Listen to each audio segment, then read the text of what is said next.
Peace, peace. What's good? It's Vaughn Poe. I'm here with the legendary DJ Premier.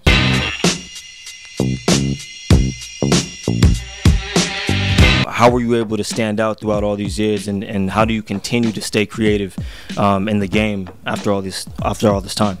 I'm a junkie, and so it's like people that are addicted to drugs, I'm addicted to music. So for me, I get the best dope. So I've been fed the best dope, so I only purchase and study and play the best stuff to really get you super high. The only thing is it's an emotion that relieves all the stress and tension just like any other drug does, but music is safe. It's not harmful to the soul or to the mind. And you know, I was raised on a lot of good music before hip-hop or rap ever took place, so because of that I respect the entire generations of music that came before us sampling it and turning it into a format of hip-hop culture. So it's so important to never violate that, and when you do that you can do this forever.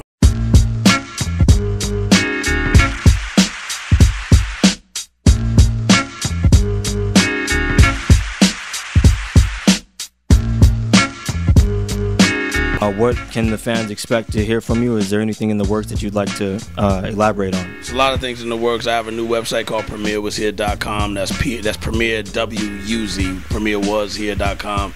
It keeps up with all the content that we have going on from our radio shows on Sirius XM Satellite Radio, which is on from Friday nights from 10 p.m. to midnight Eastern Time. So utilize that airtime to make sure good records get played to the ears of people that are tired of hearing the same terrestrial radio garbage that's programmed to them, and to show there's a lot more other good hip-hop out there that needs a chance to shine, and we play what we think is hot. We don't have anybody have to convince me. I don't care who likes it. We can be the best of friends. If I don't like it, it doesn't get played. So that way you can trust the DJ, and that you're supposed to trust your DJ from giving you good stuff to eat. That's like serving you a bad batch of oatmeal, and my oatmeal is so banging. It's like you always want me to serve mine because I make it right where you always want to come back for it.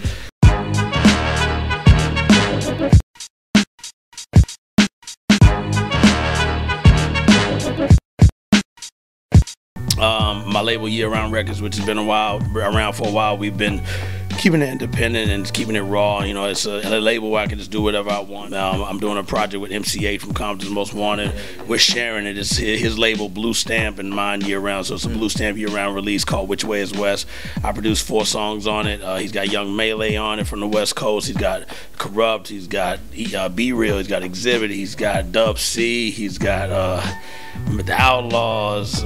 He got Rage. He got Bumpy Knuckles. It's a crazy album. NYG's is finally coming out with that album called Hustlers Union Local NYG, which they're part of Gangstar Foundation, Panchi and Shabino. Shout to Rave Roulette. Their album is an all Premier produced album, so I'm excited about it because of the fact that we put a lot of time and years into making sure it's perfected and right, and that comes off for the wait that everybody's been waiting for. And then Rage is gonna do a project with me called Queen Kong. I'm working with M.O.P. I did some pop stuff with Ed Sheeran. I did some stuff with Wale. I did some stuff with Busta Rhymes. I did some stuff with Slaughterhouse. Coming out with a secret project that we're going to announce next month. No, actually we'll announce it this month, so you'll be hearing about that, but I can't say it today.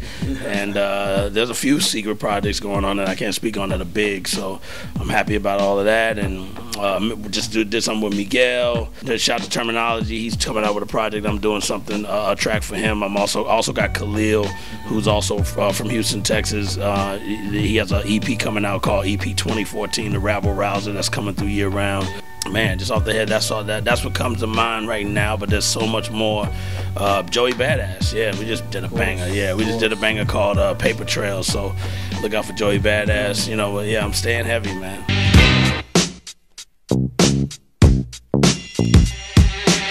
A lot of cats nowadays are doing these ciphers, but your channel and the way you're executing it with the producer in the studio with the MC is very original. How did that come about? Actually, my management team and everybody say, yo, when you set up the site, don't just sell your merch and your shirts. You should do more, have some content, have other things going. Maybe we should do a thing called, you know, freestyling in the booth. And I was like, nah, I don't want to do that. And then he was like, yo, why don't we shoot one, and if you don't like it, we'll scrap it. Papoose just happened to be hooking up with me to do a record which came out called Current Events, and we hadn't done that yet. But I was like, yo, come down to the studio and you down to shoot the first set of this bars. We didn't even have a name yet, and he was like, cool. So I was like, if it comes out the way I wanted after it's edited, because we just did it on the spot. That one was actually a beat from one of my beats I collected, Dust Volume 2, that beat. But the rest of them are literally made on the spot. But again, we were just testing it out. So I just threw on a beat and he rhymed to it and killed it. When I saw the edit and the way it was grained and the coloring of it, I was like, yo, this is dope, all right. And I said, let me come up with a name. I'm very name conscious, so I was like, Bars in the Booth, I like that. It's just simple and it gets to the point. And then from there, Drez from Black Sheep was there working with Showbiz on some work. So since he was there every day, he came in and said, yo, I saw that Bars in the Booth you posted, man, and you know, that was dope. And I was like, yo, you want to do one? And he like, for real? He said, yeah. He said, come tomorrow and I'll tap one out. And he wrote it, did what he had to do. I was really impressed with how he laid it down. So I was like, you know what, let me make sure it stays right now kind of more vintage to show that, and then we never announce who's next. You know, we like to have you wondering who's the next one, but it's always got to be an MC that can really do something that's memorable. And then Loaded Lux, we did, this is before the battle with the Total Slaughter with Murder Mook. Yeah, you know, shout to Mook, and you know, I like both of them, and they're both dope in their own ways. So I want to work with both of them. But Lux really impressed me in the Calico battle, so I really liked the way he brought his whole A game and won that battle. You know, even the Hollow battle, you know, with him and yeah. So with all of that, I was like, you know, you want to do one, even though he's a newer MC, but they usually don't really rhyme to beats on the regular. They always just freestyle a cappella and do their battle thing. So I wanted to see how he was 2 beats, and I tapped one out, and he did that right on the spot, and it worked. And we were gonna launch it right before the battle. And I was like, you know what? I don't want to jinx anything. We don't know if you're gonna win the battle against Mook or not. So whether you do or don't, let's just weigh it on, you know, let's get past that. That's what you need to focus on. There's no rush. I don't care if we put it out 5 months from now. And once it was over, I like that fact that he wasn't a sore loser. He applauded Mook for the win and just kept it you know, kept it the hood and kept it adult. So I was like, you know what, let's go ahead and run it. It ain't gonna do no hurt, and it's not like we're here to recover from your loss, you know. It's just, let's throw it out and let's give it a couple of days so it don't look like we're doing damage control, because that's not what we were doing. And let's let it pop. And all the comments were real positive, like, yo, he lost that battle, but he killed this, you know. And you win some, you lose some, you know, so that's no big deal. That's the art of war, and that's respecting the game of war and battle.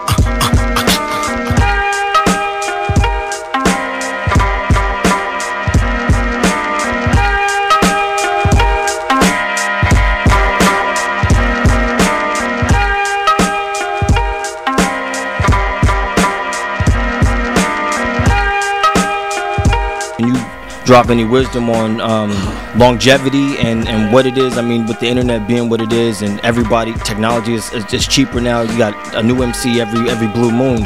What can you say to the youth about standing out, and what is the importance of knowing the history of the culture versus what you know, the mainstream media maybe puts out? I mean, my main motto, me and Guru always said, is be original. If you're original, there's no way that you could ever lose any distance of this run that you want to do. We're still running and got a lot of miles left on us. That's why we do what we do. But originality is the key. We all borrow from each other in some type of way, but not to where you're a biter. You know what I'm saying? If you're a biter, we don't respect that. And usually back in our day, you get beat up for biting. People, you see back in the 90s at the clubs we go to, people like, yo, you bit my style, boom, and be punched in the face, and like that was a big deal. Now people sound alike, and it's all good, and then, you know, everybody's not coming with a style that makes you go, yo, I like him because he's got a style or she's got a style that's not like everybody else's. And that's when you know the wrong judges are behind the gavel, so to speak. You know, we know who to send to hip hop jail, and who to send to who to set free from hip hop jail. So, you know, but there's a lot of birds that should be flying, you know, and get out of jail free cards. The other ones lock them up so they can throw away the keys so they don't ruin our fucking music.